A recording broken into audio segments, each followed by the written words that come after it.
예수께 12절 말씀입니다. 예수께서 성전에 들어가사 성전 안에서 매매하는 모든 사람을 내쫓으시며 돈 바꾸는 사람들의 상과 비둘기 파는 사람들의 의자를 둘러보시고.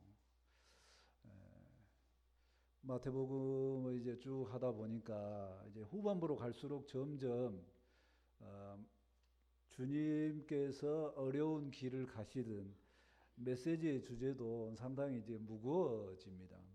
그러니까 복음적인 내용보다 책망의 내용이 이렇게 가깝습니다. 오늘 말씀은 그 이제 시간적인 배경을 보면은요, 고난 주간의 월요일입니다. 이게 뭐하고 겹치냐면요, 이 시간적인 배경은 이제 다가올 4일 후에 유월절, 예수님께서 십자가에 잡히시던 그날과 연결이 되고요. 또 하루 전날 무슨 사건이 있었냐면 나귀 타고 예수님이 입성하시는 환호하는 그 환호가 있었습니다. 아무튼 유대인들은 대명절 유월절을 맞이해서 이제 성전으로 이렇게 다 순례의 길을 떠납니다. 예수님도 그 모습 그대로 이제 성전에 오신 거죠. 성전에 오셔서 하신 일이 뭡니까? 보니까 성전 안에서 매매하는 자들을 내쫓으시고 돈 바꾸는 상 엎으시고 비둘기 파는 의자를 둘러 엎으시고. 평소에 예수님 모습하고 너무 다릅니다. 이렇게 과격한 모습도 있었을까요? 할 정도로 예수님께서 화를 내시죠. 거룩한 분노라고 합니다. 성전에서 매매를 하거나 물물교환이 일어나거나 이런 모습들이 지극히 이제 옳지 않다고 예수님께서 보여주시는 내용입니다. 13절 말씀을 보실까요? 그들에게 이르시되 기록된 바 내 집은 기도하는 집이라 일컬음을 받으리라 하였거늘 너희는 강도의 소굴을 만드는도다 하시니라. 그리고 이제 그들에게 이제 가르침을 주십니다. 성전은 어떤 곳이라고요? 기도하는 곳이다. 기도하는 집이다. 그런데 너희의 모습이 지금 강도의 소굴로 만들었다. 성전이 강도의 소굴이 되었다는 겁니다. 강도가 하는 일이 뭔가요? 겁박하고 돈을 빼앗고 한 그런 일이죠. 성전에서 고대에 예수님 시대의 성전에서 이런 일이 가능했을까요? 왜 이런 일이 일어났을까요? 생각을 해봅니다. 당시 그 순례객들이 이제 전국에서 몰려옵니다. 근데 그때 이제 뭐를 드려야 되냐면 번제를 드려야 됩니다. 그러면 오늘날로 우리나라로 말하면 저기 해남 땅끝에서 소를 몰고 가는데 어디까지 몰고 간다는 거예요. 저 중앙에 서울까지 몰고 간다는 겁니다. 거리는 그만큼이 아닌데 그 나라 사람들은 그렇다는 거예요. 어느 곳에 있든가 번제할 소를 몰고 가든가 짐승을 몰고 갑니다. 근데 가다 보면 너무 힘들죠. 혼자 가기도 힘드는데 짐승이 죽을 수도 있고 상할 수도 있고. 그래서 어떤 방법을 하기 시작하냐면 이제 성전에 와서 이제 고향에서는 그 짐승을 하나님께 드리는 마음으로 팔고 그 돈을 가지고 성전에 와서 이제 합당한 짐승을 사서 이제 그걸로 번제를 드리고 제사를 지냅니다. 상당히 편해졌습니다. 자, 근데 문제는 뭐가 있냐면요. 이 짐승이 합당한지를 누가 선택을 하냐면 제사장이 고른다는 겁니다. 제사장이 고른 것과 강도의 일이 무슨 얘기냐?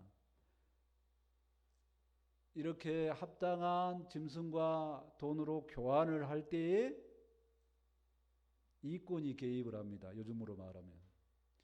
제사장들이 딱 볼 때 누군가가 좋은 것을 사면 좋겠다라는 것이 아니라 제사장한테 이 뒷거래로 뒷돈을 대준 사람에게 그 사람에게 짐승을 사라 하고 좋은 거 짐승 가지고 와도 합당하지 않아.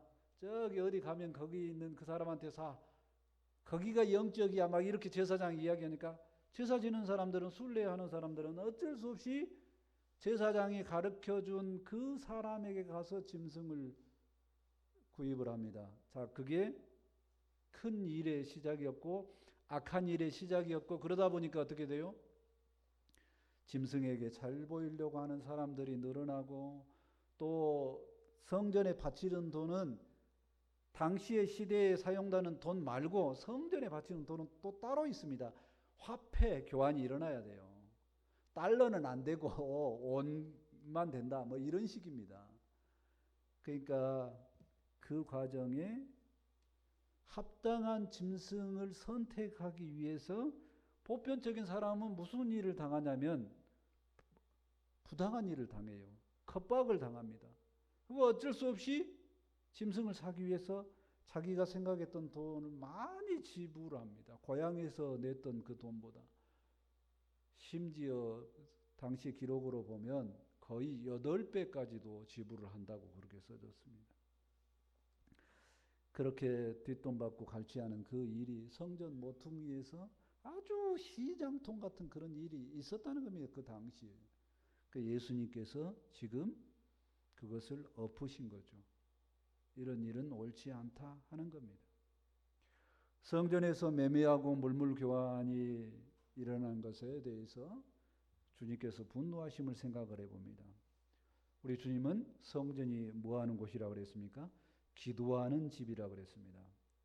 성전의 가장 중요한 일은 하나님의 임재가 있는 것이고 하나님을 만나는 곳인 줄 믿습니다. 아멘. 하나님을 만나는 게 더 중요합니다. 제사를 드리는 것보다 하나님을 만나야 되죠. 하나님을 만나서 죄를 자복하기도 하고 용서함 받기도 하고 영적으로 회복이 일어나야 되는 것입니다. 그런데 장사하고 돈 거래하면 영적 회복이 일어나겠습니까? 손해봤다고 생각하고 마음이 문드러집니다. 내년에 또 성전을 향해서 오려고 하면 성전을 떠나는 그 발걸음이 무겁습니다. 교회가 주님 때문에 회복이 되고 주님 때문에 살아나는 역사가 있어야 되는데 이 교회를 생각을 하면 그냥 돈 문제가 생각이 나고 그 매매의 일이 생각이 나서 나가는 발걸음이 무겁습니다. 또 무슨 특별 헌금을 하라고 해가지고 각각 사람마다 얼마씩 지정을 해주면 또 얼마나 그런 교회는 무겁겠습니까? 그런 일을 생각을 할 때에 우리 주님도 마음이 무겁고 안타깝습니다. 그래서 그러면 안 된다고 지금 보여주시는 거죠. 우리의 성전은 어떤가요? 성전이라고 했지만은 교회입니다. 예배당이죠. 우리 예전교회는 어떤가요? 우리의 편의를 위해서 매매를 하거나 돈을 교환하는 일이 있을까요? 아니 그런 일은 없더라도 우리의 정말 편의를 위해서 내가 하고 싶은 대로 점점 주님이 원하시는 방향이 아니라 내가 하고 싶은 방향으로 점점 변해가는 일이 없을까요? 생각을 해봅니다. 우리 예전교회는 이러한 약한 일이 없는 줄 믿습니다. 또한 우리 교회는 주님이 말씀하시는 것처럼 늘 기도하고 회복하는 일이 있는 줄 믿습니다. 아멘. 이사야 56장 7절에 말씀합니다. 내가 곧 그들을 나의 성산으로 인도하여 기도하는 내 집에서 그들을 기쁘게 할 것이며 주님의 전으로 인도함을 받는 사람들이 주님의 전에 왔을 때 기쁨이 있어야 된다는 겁니다. 그리고 그들의 번제와 희생을 나의 제단에서 기꺼이 받게 되리니 이는 내 집은 만민이 기도하는 집이라 일컬음이 될 것임이니라. 아멘. 나의 제단에 와서 주님의 제단이죠. 주님의 제단에 기꺼이 받게 되는 그런 역사. 우리가 헌물하는 그 역사가 기꺼이 내고 있구나 하는 그런 느낌이 주님께서 기뻐하시는 일이고 또 주님께서 기도하는 집이라고 하는 그 일컬음을 받는 일이 가장 기뻐하는 주님의 기쁨이 되는 줄 믿습니다. 아멘. 두 번째, 성전에서 다툼을 생각해 보고자 합니다. 14절 말씀입니다.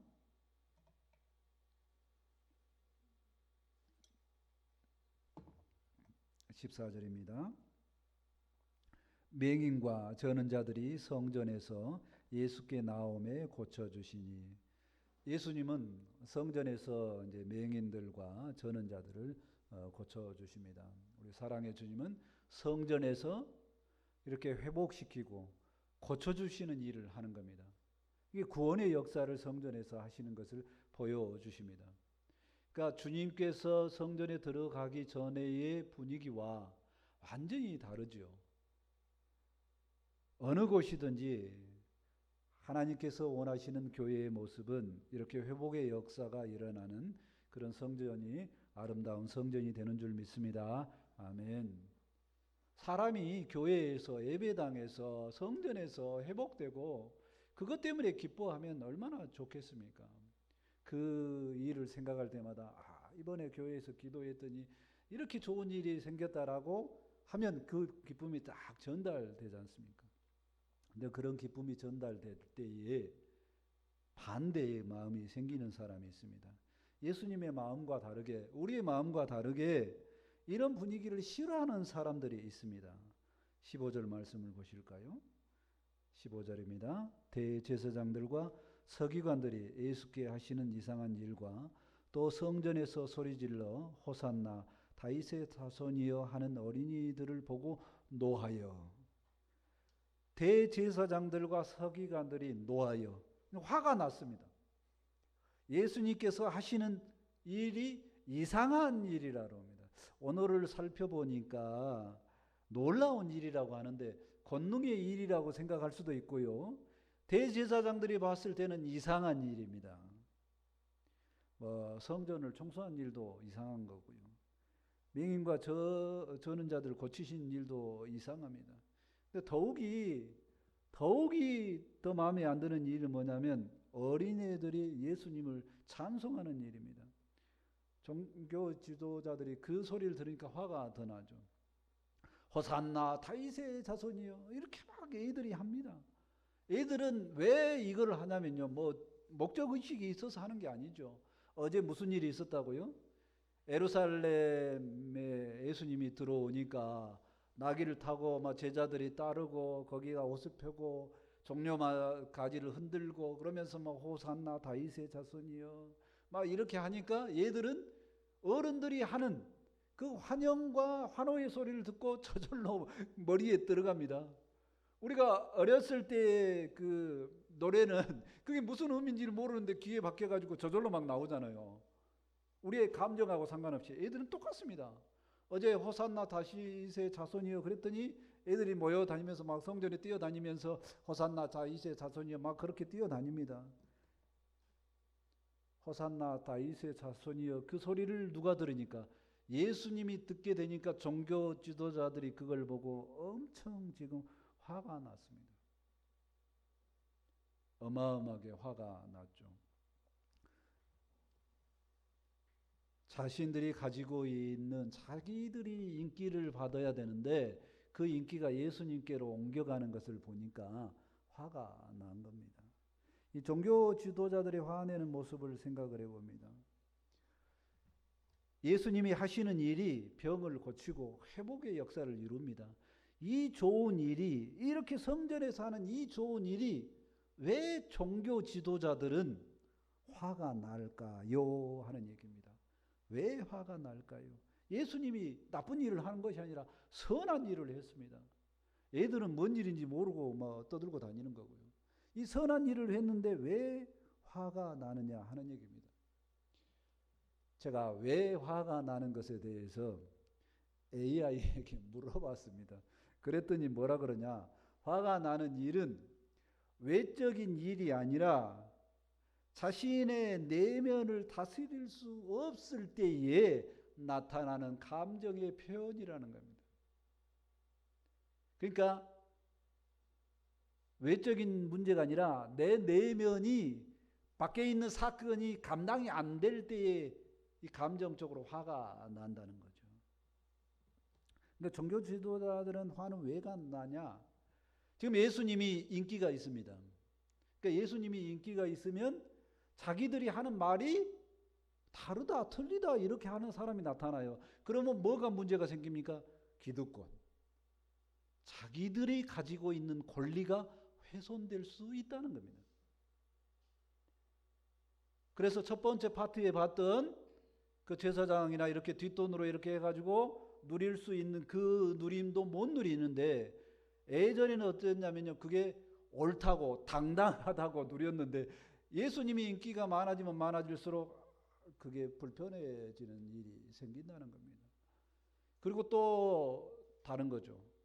성경 말씀을 이렇게 풀어주고 해석하는 일이 자기들이 굉장히 권위가 있고 맞다고 했던 사람들이 많았는데, 지금은 점점 예수님이 옳다고 하는 사람이 점점 많아집니다. 그러니까 내 인기가 어디로 가요? 다 예수님께로 가고 있죠. 종교자들이 생각할 때 큰일 났습니다. 기득권 뺏기게 생겼어요. 그래서 어떻게 합니까? 예수님한테 막 따지죠. 왜 율법을 안 지키냐? 심지어 뭐 제자들이 손 안 씻고 막 하면 왜 안 지키게 만드냐? 막 이렇게 갖고 따져봤습니다. 근데 따질 때마다 한 번도 예수님 승리해 본 적 없습니다. 다 종교 지도자들이 졌어요. 예수님이 무슨 폭력을 써서 예수님이 이긴 게 아니라 다 말씀으로 다 이겼습니다. 말씀으로도 종교적으로 종교 지도자들이 이길 수 없으니까 화가 난 겁니다. 이 종교적인 이 힘으로 이겨야지 자기들의 힘이 바탕이 될 텐데 그걸 못 이기니까 너무 힘들다는 겁니다. 종교적인 모책으로 못 이겨. 그러면 이 종교 지도자들이 이 화가 어떻게 해결할까요? 점점 가장 극단적인 방법인 살인을 생각을 하게 될 거라는 겁니다. 우리도 똑같습니다. 우리도 화가 나는 일이 있습니다. 근데 그 화가 나는 일이 예수님 때문에 거룩한 하나님을 기뻐하시는 일이 때문에 분노를 하느냐, 혹은 내 개인이 입속이 없어서 이게 무너질 것 같으니까 화가 나느냐 하는 겁니다. 거룩한 화인지 아닌지를 생각을 해봤으면 좋겠다 하는 겁니다. 저도 화를 자주 냅니다. 여기에 와서는 별로 화난 모습이 별로 안 들켰다고 생각하는데요. 사실은 제가 그렇습니다. 겉으로 안 내려고 노력을 합니다. 근데 표정이 달라지니까 화가 났을 수도 있어요. 이번에 추석 때 우리 둘째가 저 화를 자주 내지 않습니까? 그래서 왜 그렇게 화를 내냐 그래서 누구 닮았냐 하는 이야기를 하다가 제가 나는 별로 화를 안 내는 타입이야 이렇게 이야기를 했더니 두 딸들이 줄줄이 서로 주고받으면서 초육 때 이런 일이 있었다, 중1 때 이런 일이 있었다, 어디에서 어쨌다 줄줄이 계속 이야기를 합니다. 나는 잊어먹고 있었는데 우리 딸들이 줄줄이 이야기를 하더라는 얘기예요. 그러니까 무슨 일이 있었다는 것은 막연히 기억하는데 그때 내가 얼만큼 화를 냈다는 것은 기억 못하는데 우리 딸들이 줄줄이 이야기를 합니다. 그걸 보면서 저의 모습도 이 종교 지도자들의 모습과 똑같구나. 그렇게 화를 내는 그 모습으로 주일학교에서 섬겼으면 과연 애들이 은혜를 받았을까 하니까 좀 암담하더라고요. 그러면서 우리 애들이 그때 한 이야기 있었습니다. 아빠는 교회에서 할 때 표정하고 집에 와서 자기들 앞에 하는 표정이 너무 다르다는 겁니다. 이렇게 이중적일 수 없냐는 겁니다. 제가 그래서 그 이후로는 이제 앞으로는 되도록이면 화를 안 내고 살겠다고 제가 딸내미들 앞에서 이제 다짐을 했습니다. 화를 내면 무슨 문제가 생기냐면요, 남에게 상처가 되거나 아니면 그 화를 밖으로 내지 못하면, 화는 났는데 밖으로 내지 못하면 내가 상처를 입습니다. 또 밖으로 화를 내도 상처가 입을 수도 있겠죠. 아무튼 화를 내는 것은 주님께서 기뻐하시지 않는 일이라 생각을 해봅니다. 성내는 일이 하나님 앞에 옳지 않음을 깊게 생각하는 우리 모두가 되었으면 좋겠습니다. 아멘. 야고보서 1장 20절에 권면의 말씀이 있습니다. 사람이 성내는 것이 하나님의 의를 이루지 못함이라. 무작정 화를 내면 하나님의 옳음이 드러나지 않으니까 우리는 화를 무작정 내지 않았으면 좋겠습니다. 아멘. 세 번째, 성전 밖으로 떠남에 대해서 생각을 해보고자 합니다. 16절입니다.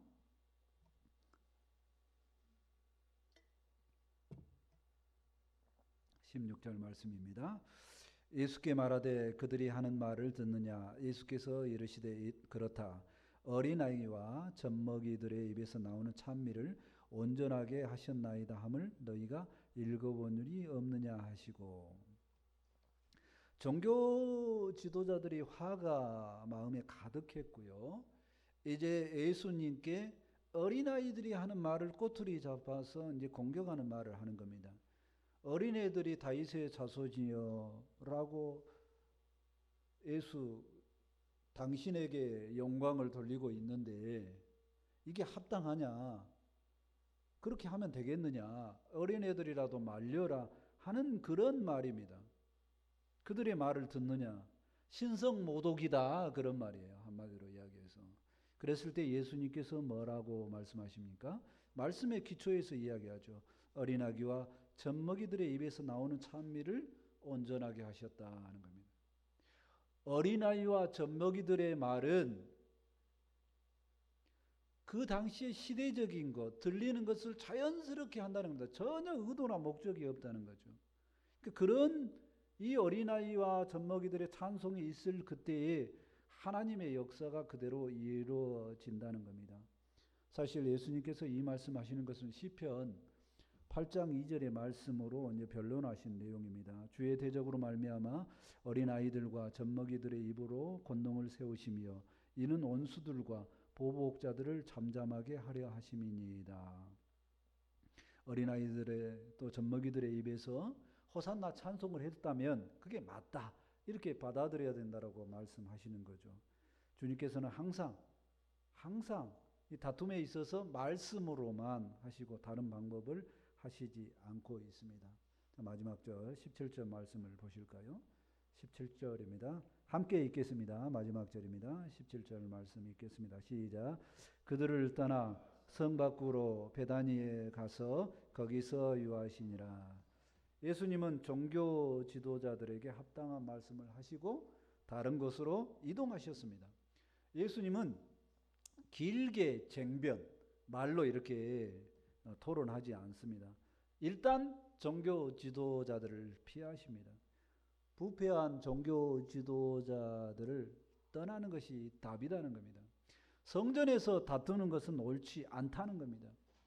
성 밖으로 떠나는 거죠. 성전이 얼마나 중요한 일입니까? 거기서 합당한 말씀을 해도 좋죠. 근데 그것보다 뭐냐면 다툼은 어떤 경우에도 다툼은 성전에 있으면 안 되겠다라고 생각하고 떠나는 겁니다. 그리고 어디로 가십니까? 베다니로 가죠. 베다니는 감람산 동쪽에 있습니다. 그래서 성전에 그 6월절에 많은 사람들이 모이기 때문에 거기에 숙소가 없는 사람이 베다니 쪽에 가서 이제 머물게 됩니다. 그것도 그것이지만 베다니에 가면 예수님은 마음이 훈훈해지는 사람들의 가정이 있습니다. 베다니 시몬의 가정이 있고요. 우리가 또 들어봤던 마르다, 마리아, 나사로 이 세 남매의 가정이 있습니다. 거기에 주로 많이 머물렀어요. 그러니까 예수님은 성전을 생각을 하면 마음이 무겁고 반대로 베다니를 생각을 하면 마음이 좋다는 겁니다. 예수님께서 종교 지도자들에 떠나서 베다니로 가시는 모습을 생각을 해봅니다. 예수님은 성전에서 하시는 일도 중요하지만 사람과 다툼이 있다면 무조건 피했다는 겁니다. 종교적인 문제가 아무리 중요해도 우선 다툼을 피하는 것이 더 중요했다는 겁니다.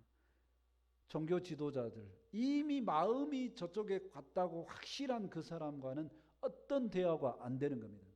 그런 사람과 가장 중요한 방법은 피하는 것이 중요한 방법인 줄 생각을 합니다. 아멘. 우리도 똑같습니다. 예수님의 지혜를 배웠으면 좋겠습니다. 절대 마음이 변하지 않는 사람과 쟁변하는 것은 시간 낭비입니다. 그를 위한다면 조용히 물러갔다가 기도하고 나서 또 다음에 기회로 삼는 것이 좋겠다는 것입니다. 대신에 충전하는 시간을 갖듯이 예수님께서 충전하는 시간처럼 베다니에 머물렀듯이 충전하는 시간을 위해서 은혜 받는 사람과 만나면 좋겠다는 겁니다. 이게 은혜 받는 사람은 누구냐면 성전을 자주 들락날락 하는 사람이 은혜 받는 사람. 오늘날에는 이제 주님과 기도 많이 하면서 주님께 은혜를 받는 사람이겠죠. 그런 사람들을 만나면 회복이 됩니다. 우리가 힘들게 하는 사람들 만나서 억지로 사는 것보다 피하면서 또 은혜 있는 사람을 만나는 것도 지혜인 줄 믿습니다. 아멘. 사도행전 2장 46절의 성전의 모습입니다. 날마다 마음을 같이하여 성전에 모이기를 힘쓰고 집에서 떡을 떼며 기쁨과 순전한 마음으로 음식을 먹고. 아멘. 우리가 모이고 만나는 시간마다 집에서 먹는 것처럼 기쁨과 순전한 마음, 기쁨이 만남이 그 시간이 좋았다 하는 그런 시간을 많이 만드는 것도 지혜가 있는 줄 믿습니다. 아멘. 말씀을 정리합니다. 성전은 예배당은 하나님께 기도하는 것으로 사용됨이 합당한 줄 믿습니다. 아멘. 성전은 죄 용서와 회복이 있는 곳입니다. 성전에서 무작정 화를 내는 것은 합당하지 않습니다. 충전을 위해서 성전에 모이기를 힘쓰는 사람, 은혜 입은 사람들을 더 만나는 지혜가 우리 가운데 있었으면 좋겠습니다. 아멘. 기도합니다.